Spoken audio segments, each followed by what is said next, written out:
नमस्कार, आप देख रहे हैं इवनिंग एजेंडा। आपके साथ में हूं अमित गर्ग शुक्ला। कोरोना काल में राज्य सरकारों के सामने दोहरी चुनौती है। एक तो लॉकडाउन का पालन करवाना और दूसरा अन्य राज्यों में फंसे अपने राज्य के लोगों को वापस लाना।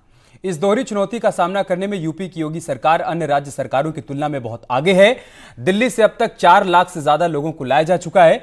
इसके अलावा कोटा में फंसे 11,000 से अधिक छात्रों को वापस लाया गया और प्रयागराज से 10,000 प्रतियोगी छात्रों को उनके घर पहुंचाया गया।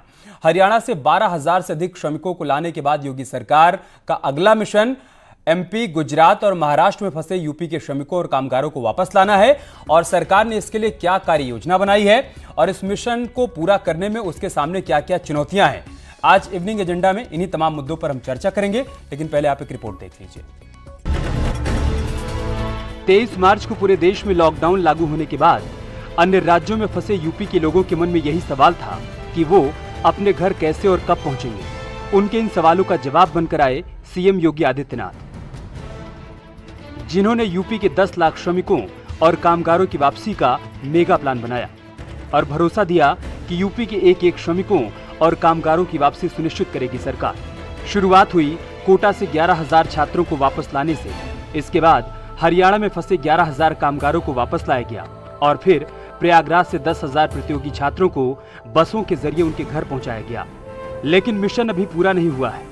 एमपी, गुजरात, महाराष्ट्र और देश के दूसरे राज्यों में अब भी लाखों कामगार फंसे हुए हैं। चुनौती बड़ी है, लिहाजा सरकार ने हर राज्य के लिए अलग अलग नोडल अधिकारी नियुक्त किए हैं और नाम के साथ सीएम ने उन अधिकारियों के नंबर भी दिए। भारत सरकार की गाइडलाइंस आने के बाद आज माननीय मुख्यमंत्री जी ने उसमें डायरेक्शंस दिए हैं।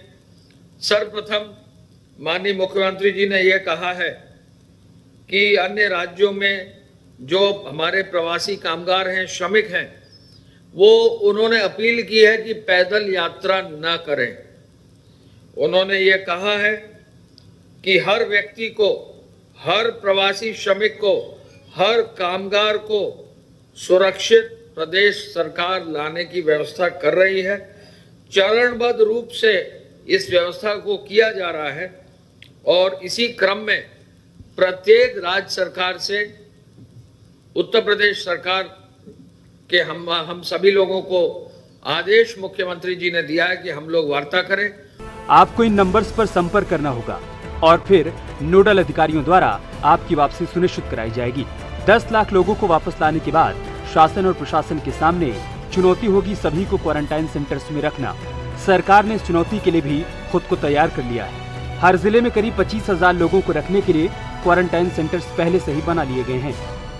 उत्तर प्रदेश के वो मजदूर जो कोरोना काल की वजह से देश के अलग अलग हिस्सों में फंसे हुए थे, उन्हें लगातार उत्तर प्रदेश वापस लाया जा रहा है और अलग अलग जिलों के साथ साथ राजधानी लखनऊ में भी एक जगह ऐसी बनाई गई है जहां पर हरियाणा, पंजाब में काम कर रहे मजदूरों को वापस लखनऊ लाया गया है। देख सकते हैं आप कि मैं इस वक्त मौजूद हूं लखनऊ के मोहनलालगंज स्थित एक क्वारंटीन सेंटर में, जहां पर देख सकते हैं आप कि बहुत सारे मजदूर जो अलग अलग राज्यों में जो अब तक फंसे हुए थे, उनको यहां पर ला करके क्वारंटीन किया गया है।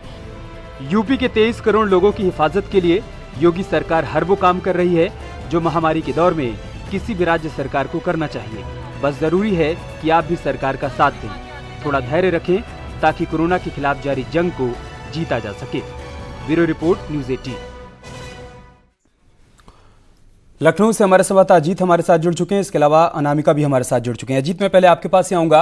आज एमपी से मजदूरों को लाने का अभियान शुरू हो चुका है, उसको लेकर क्या अपडेट है? अवनीश अवस्थी ने बताया था कि आज 3,000 मजदूर एमपी से आ जाएंगे।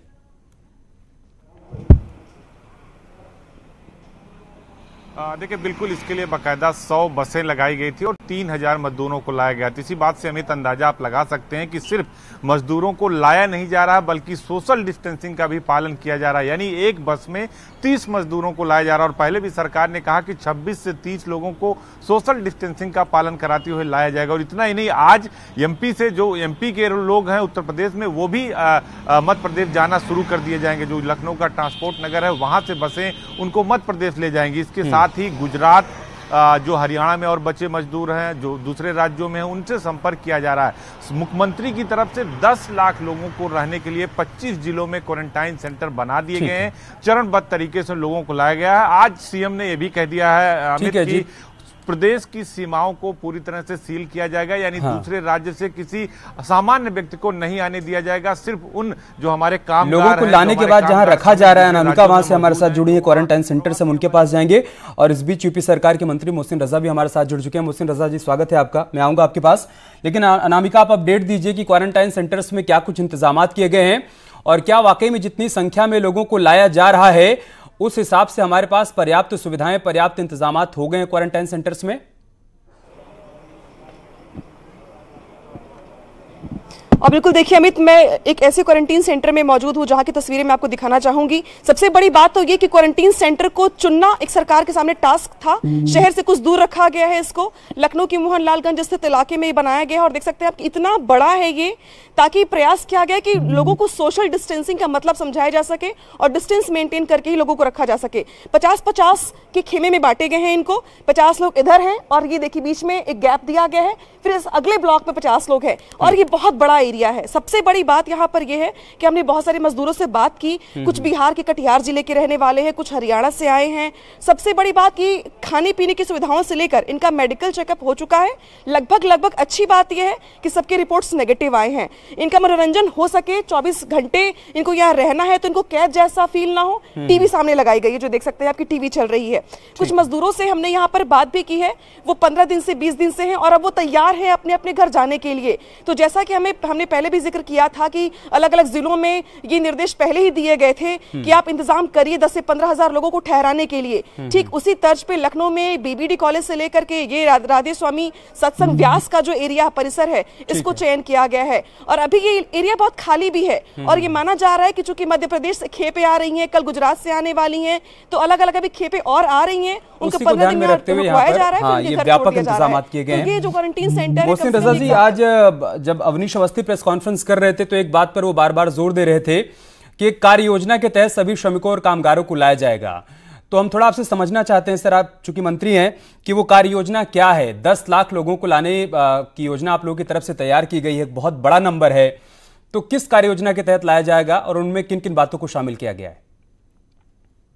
देखिए, जाहिर सी बात है, अभी आपने अनामिका को सुना। अनामिका खुद क्वारंटाइन सेंटर पर, हमारे क्वारंटाइन सेंटर पर खड़ी हुई है और वहां पर जिस तरह से लोगों को अच्छी व्यवस्था के तहत रखा गया है, क्योंकि हमारे राज्य के जो भी श्रमिक हैं, बाहर हैं, काम कर रहे थे, काफी दिनों से लॉकडाउन में थे, तो इसको लेकर शासन ने, केंद्र सरकार ने एक एडवाइजरी जारी की कि इनको अपने यहाँ लाया जाए। माननीय मुख्यमंत्री ने लगातार इस पर जोर दिया कि हम अपने लोगों को लाएंगे और जो लोग यहाँ हमारे यहाँ दूसरे राज्यों के हैं उनकी भी सुरक्षा और उनको भी क्वारंटाइन करेंगे, उनको भी खाने पीने की व्यवस्था, उनके अच्छे रहने की व्यवस्था करेंगे और उनकी जांच कराकर उनको अगर वो ले जाना चाहते हैं दूसरे राज्य के लोग तो ले भी जा सकते हैं। उनकी सारी व्यवस्था यहाँ पर, इसीलिए नोडल अधिकारी बना दिए गए हैं हर राज्यों के अलग अलग। तो इसलिए ये व्यवस्था माननीय मुख्यमंत्री आदरणीय योगी जी ने शुरू से इस पर फोकस किया था कि जो हमारे राज्य में है और जो हमारे राज्य के लोग बाहर हैं श्रमिक और वो आना चाहते हैं, तो उनके लिए जो व्यवस्था अच्छी से अच्छी हो सके, उनको हिफाजत के साथ लाया जा सके, उनकी टेस्टिंग हो जाए ताकि उन्हें किसी तरह की कोई परेशानी ना हो और लाया जाए तो खाने पीने, हम चाहते हैं कि इस व्यवस्था को हम अपने दर्शकों को इस वक्त बहुत आसान भाषा में समझाएं। हो सकता है बहुत से ऐसे लोग भी इस वक्त हमारा चैनल देख रहे हो जो कि किसी अन्य राज्य में फंसे हों, तो हम चाहते हैं कि अच्छी तरीके से समझ पाएं और एक अपील भी हम लगातार लोगों से कर रहे हैं कि किसी प्रकार से पैनिक ना हो, धैर्य बनाए रखें। आपके लिए नंबर जारी कर दिए गए हैं, उन नंबर पर संपर्क करिए, लेकिन कहीं पर एक जगह आप लोग इकट्ठा मत होइए, भीड़ मत लगाइए। यही बात बार बार सीएम की तरफ से भी कही जा रही है। तो थोड़ा समझाइए कि जो नोडल अधिकारी नियुक्त किए गए हैं उनका क्या क्या रोल होगा, कैसे उनसे संपर्क किया जाएगा और उनके नीचे और कितने लोग हैं जो कि इस पूरे काम को किसी राज्य में अंजाम देंगे, क्योंकि एक किसी राज्य में किसी एक जगह पर तो कामगार है नहीं, पूरे राज्य में फैले होंगे। तो कैसे उन लोगों को किसी एक जगह इकट्ठा किया जाएगा, अलग अलग जगहों से उनको बस में बिठाया जाएगा, क्या किया जाएगा सर? उसको थोड़ा और आसान करके समझाइए। देखिए, जो जिस राज्य में है उस राज्य के हमारे जो नोडल अधिकारी हैं, वहां के राज्य के उन पर्टिकुलर उन जगहों के जिला अधिकारी और कलेक्टर्स के साथ में, वहां के चीफ सेक्रेटरीज के साथ में, उस राज्य के चीफ सेक्रेटरी के साथ में बाकायदा तालमेल बनाकर बात कर रहे हैं। और जो भी हमारे श्रमिक जिस जिस शहरों में अलग अलग राज्यों के हैं, और बार बार उनके लिए आपके टीवी स्क्रीन पर, तमाम और टीवी स्क्रीन पर नंबर भी फ्लैश कराए जा रहे हैं कि आपको परेशान होने की जरूरत नहीं है। सरकार और माननीय योगी जी ने पूरी तरीके से सारे हमारे रोडवेज ट्रांसपोर्टेशन को तैयार कर दिया है और लगातार हम लोग, अभी आपने देखा होगा, बड़ी तादाद में हम छात्रों को लेकर आए कोटा से, आपने देखा होगा यहाँ के छात्र को भी सही जगह पर पहुंचाया। चूंकि वहां से जब लेते हैं हम, तो जो लोग वहां क्वारंटाइन है उनकी एक रिपोर्ट मिलती है, उस रिपोर्ट को लेकर आते हैं, फिर पुनः हम यहाँ जांच करते हैं। इसलिए कोई परेशान होने की जरूरत नहीं है। जो भी हमारे राज्य के लोग बाहर हैं और जो दूसरे राज्यों के लोग उत्तर प्रदेश में हैं, माननीय योगी जी ने उनकी पूरी व्यवस्था कर दी है। अब बहुत जल्दी वो अपने अपने स्थानों पर पहुंचेंगे, लेकिन सुरक्षा की दृष्टि से उनको टेस्ट कराएंगे हम, उनकी बाकायदा सतर्कता बरती जाएगी, उनको एक जगह क्वारंटाइन कराया जाएगा, उनको सारी व्यवस्था दी जाएगी, उन्हें परेशान होने की जरूरत नहीं है। और उत्तर प्रदेश में आने के बाद 15 लाख लोगों को कहीं ना कहीं रोजगार देने की भी बात कही है कि उनको भी कहीं ना कहीं उस पर भी हम आपसे बात करेंगे, कहीं ना कहीं उनको काम उस पर भी हम आपसे बात करेंगे। लेकिन गुजरात के सूरत से प्रज्ञेश व्यास इस वक्त हमारे साथ जुड़ चुके हैं, हमारे संवाददाता। प्रज्ञेश, जिन जिन बातों का जिक्र मोहसिन रजा कर रहे हैं, क्या ये सब देखने को मिल रही है? क्या इतना आसान किसी के लिए हो रहा है क्या, जो कि गुजरात में इस वक्त फंसा हुआ है, वो वहां के नोडल अधिकारी से संपर्क कर पाए यूपी सरकार की तरफ से जिनको नियुक्त किया गया है, और वो संपर्क हो पा रहा है क्या? थोड़ा समझाइए हमें।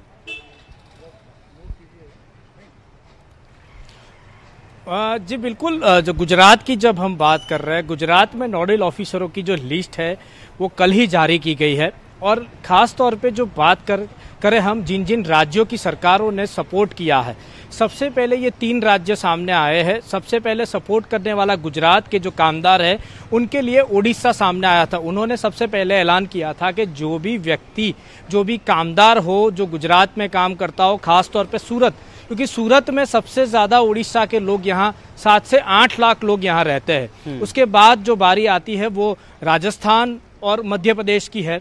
तो इन लोगों की राज्य सरकार ने परमिशन देने की वजह से यहाँ के प्रशासन ने ये डिक्लेयर किया, ये नोटिफिकेशन जारी किया है कि जो भी लोग अपने प्राइवेट व्हीकल्स में जाना चाहते हैं वो प्राइवेट व्हीकल्स लेके सीधा जा सकता है। उनके लिए एक चेक पोस्ट तैयार किया गया है। यही तो आपसे समझना चाहते हैं। मान लीजिए इस वक्त आप सूरत में मौजूद हैं, सूरत में अगर कोई यूपी का कामगार इस वक्त है, कोई श्रमिक वहां पर है और उसको यूपी आना है, तो क्या उसको सूरत से सीधा उठाया जा रहा है, वो व्यवस्था की जा रही है, या फिर उसको सूरत से पहले अहमदाबाद आना होगा या कहीं और जाना होगा? क्या करना होगा, थोड़ा बताइए उसको। जी मैं प्रोसीजर के बारे में बताऊं तो प्रोसीजर अभी फिलहाल यह किया गया है कि ये 3 राज्य के अलावा यूपी हो, बिहार हो या कोई और राज्य हो, वहां पे अगर कोई कामदार जाना चाहता है तो उसे ऑनलाइन स्थानिक प्रशासन की जो वेबसाइट है, जिसे कलेक्टर की वेबसाइट पे उसको एप्लीकेशन देना है, उसका वैलिड रीजन बताना है कि वो क्यों जाना चाहता है। नोडल अधिकारियों अभी तक ये ऐलान इन राज्यों की ओर से नहीं किया गया कि वो लोग आना चाहे वो सभी एक्टिव हो गए हैं, सक्रिय हो गए हैं, उन्होंने अपनी खुद की भी टीम बनाई है अपनी नीचे। क्या वो प्रक्रिया है, क्या प्रोसेस है जिसके माध्यम से संपर्क किया जाए? थोड़ा उसको और आसान करके समझाइए। देखिए बिल्कुल अमित, मैं इसको साफ तौर पर समझाना चाहता हूं बहुत आसान भाषा में। उत्तर प्रदेश सरकार ने अपने 12 राज्यों के नोडल अफसर बनाए हैं, जिसमें हर राज्य में 2 नोडल अफसर, एक आईएएस अफसर है और एक आईपीएस अफसर है। सरकार ने इस बात को भी ध्यान में रखा है कि अगर वो आईएएस अफसर या आईपीएस अफसर उस राज्य से संबंध रखता है, जैसे उदाहरण के तौर पर प्रमुख सचिव पीडब्ल्यूडी नितिन गोकरण, रमेश नितिन गोकरण को महाराष्ट्र का नोडल अधिकारी बनाया गया। वो चूंकि महाराष्ट्र के रहने वाले हैं, यूपी कैडर के आईएएस हैं, तो उन्हें महाराष्ट्र के लोगों से बातचीत करने में ज्यादा आसानी होगी। दूसरी बात मैं बता दूं अमित आपको कि जो कंट्रोल रूम बनाया गया है अलग अलग राज्यों के लिए, उत्तर प्रदेश में राजधानी लखनऊ में जो 24 अधिकारी बनाए गए, उन कंट्रोल रूम के नंबर जारी किए गए हैं। अगर कोई महाराष्ट्र में फंसा है तो वो उस नंबर पर कॉल करता है, बाकायदा उसे रजिस्टर करके उसके बाकायदा कंप्यूटर में चार्ट बनाया जाता है। फिर संबंधित जिलाधिकारी, अगर मान लीजिए मुंबई के थाने का रहने वाला, तो थाने डिस्ट्रिक्ट का जो डिप्टी कमिश्नर है उससे बात करते हैं यहाँ के नोडल अधिकारी, और एक सूची मंगाई जाती है, उसको रजिस्टर्ड किया जाता है, उनका नाम और पता नोट किया जाता है, और फिर दोनों सरकारों के जो उच्च अधिकारी हैं, वो चाहे चीफ सेक्रेटरी लेवल के हो या फिर नोडल अफसर, वो आपस में बात करते हैं, आदान प्रदान करते हैं, और फिर यह तय होता है कि उन्हें कैसे लाना है। या फिर वो दूसरी सरकार उन्हें बॉर्डर तक छोड़ेगी यूपी के, या फिर यूपी की बसें वहां जाएंगी, उनको बसों को सैनिटाइज किया जाएगा और फिर वापस लाया जाएगा। यहां उन्हें क्वारंटीन सेंटर पर रखा जाएगा, थर्मल स्कैनिंग होगी, चिकित्सीय परीक्षण होगा और 14 दिन बाद उन्हें घर भेजा जाएगा। इसके बाद भोपाल से अनुराग भी हमारे साथ जुड़ चुके हैं। आज चूंकि एमपी से ही कामगारों और श्रमिकों को लाने की प्रक्रिया चल रही है, तो उनसे थोड़ा अपडेट ले लेते हैं। अनुराग, क्या अपडेट है आपके पास इस बात को लेकर कि यूपी के जो श्रमिक और कामगार वहां फंसे हैं, आज उनको लाना था, तो क्या जानकारी है उससे संबंधित?